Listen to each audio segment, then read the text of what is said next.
Hello friends! So I know that in my last video talking about those Border Leicester locks, I said I was going to blend equal parts and that was going to be my plan. But I've done a little bit more thinking and I had a little bit of feedback from Lauren over at Valkyrie Fibers, who suggested the idea of making a 3-ply with each ply being one of these colors to make a Barber pulled yarn, which just means it has like very distinctive stripes, just like a barber pole outside of a barber shop. And I kind of like the idea of that, and I want to see what it looks like. So here I've got 1/2 ounce of each color, and I'm gonna go ahead and spin that up on my Lendrum spinning wheel and give it a ply, and then see what I think of that and see how it compares to the other samples that I have spun up. So we've got the blended one, we've got solid purple, and next we will have a different kind of blending where each ply will be an individual color and the plying will kind of combine the three. So we're going to sit down and spin together for a little bit, and hopefully by the end of today we will have come to a decision. I know I said that in the last video about this fleece, but sometimes you have to do a little bit more sampling. Sometimes you have to give a little more thought and give yourself some samples to know what it's going to work up to. My dog is coming in now. Do you want to meet him? Hi, Bear. How you doing, cutie? You gonna be a YouTube star?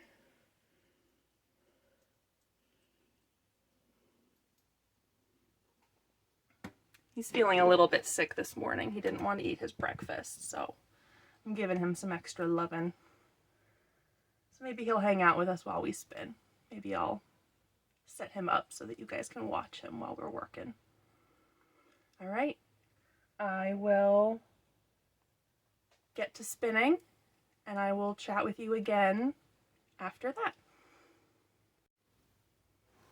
All right, friends, here I am sitting in front of my Lendrum spinning wheel, getting ready to go. I've got my leader thread attached to my bobbin, and now I'm just passing some of the fiber through it to secure it to the leader thread, and then I just get to spinning. You just see me drafting back and then sliding my forward hand backwards as well, allowing that twist up into the fiber. I'm planning on doing some sort of how to spin video at some point, but I haven't done it just yet. But yeah, you see me just spinning away, occasionally adjusting the flyer hook so that I can evenly fill the bobbin. Doing that enables you to have an even tension and a more consistent yarn.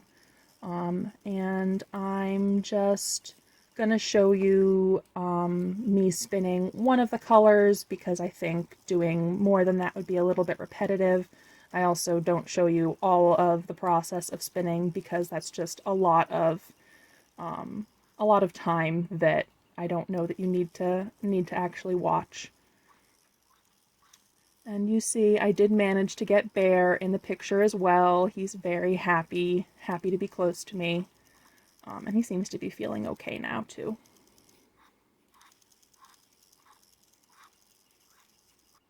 Hi friends!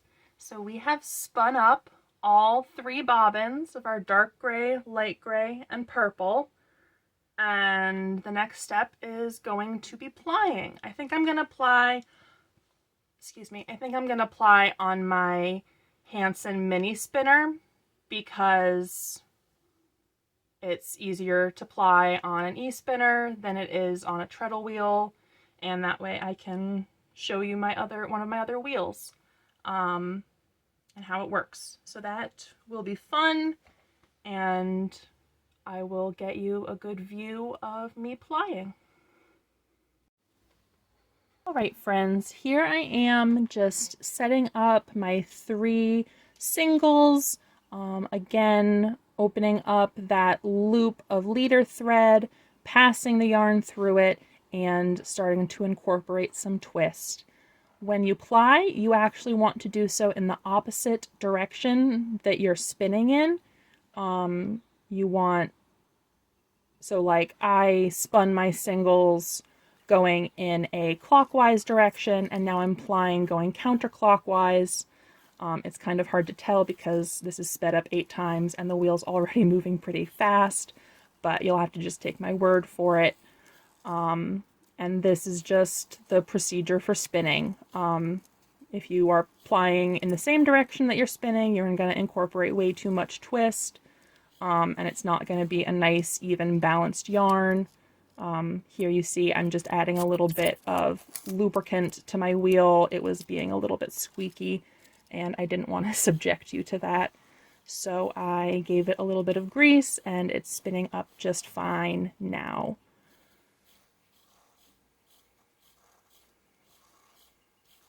But as I was saying, you always want to ply in the opposite direction that you spin in, and that'll create a nice,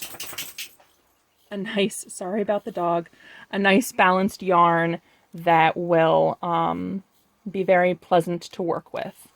I personally typically go for knitting with my hand spun as opposed to weaving or crocheting, and that works really well for me to have a nice balanced yarn. But there is really no circumstance in which you're going to be plying in the same direction that you're spinning in, unless you're making a opposed ply yarn, which is sometimes handy for making socks or something like that. I think I'm almost done with the plying process now, just wrapping it up, and then I will show you our finished yarn and how that's looking. So stay tuned, and we will look at that finished yarn and also compare it with some of the other yarn we've already spun. All right, friends, here it is. We spun and plied up this sample today. You can see the purple and the 2 grays all plied together. I think we did a pretty good job. I think I'm gonna have to knit samples before I know for sure which one I'm gonna go with.